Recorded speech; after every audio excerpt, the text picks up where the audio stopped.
سعد بن ابی وقاص رضی اللہ تعالیٰ عنہ سے روایت ہے، احد کے دن عبداللہ بن جہش رضی اللہ تعالیٰ عنہ نے کہا تم میرے ساتھ آؤ، ہم مل کر اللہ سے دعا مانگیں گے۔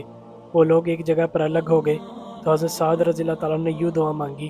اے میرے رب، کل جب ہماری دشمن سے مڑ بھر ہو تو میرا سامنا طاقتور سخت جنگجو سے ہو، میں تیری رضا کی خاطر اس کے ساتھ لڑوں اور وہ میرے ساتھ لڑے، پھر تو مجھے اس پر فتح دے، میں اس کو قتل کروں اور اس کا ساز و سماٹ سمیٹ لوں۔ پھر عبداللہ بن جہش کھڑے ہوئے اور انہوں نے یوں دعا مانگی، اے اللہ، کل میرا سامنا کسی ایسے شخص سے ہو جو بہت طاقتور اور سخت جنگجو ہو، میں تیری رضا کی خاطر اس سے لڑوں اور وہ مجھ سے لڑے، پھر وہ مجھے پکڑ کر میرے کان اور ناک کاٹ ڈالے، پھر کل جب میں تجھ سے ملوں تو تو مجھ سے پوچھے، اے اللہ کے بندے، تیرے کان اور ناک کیوں کٹے ہوئے ہیں؟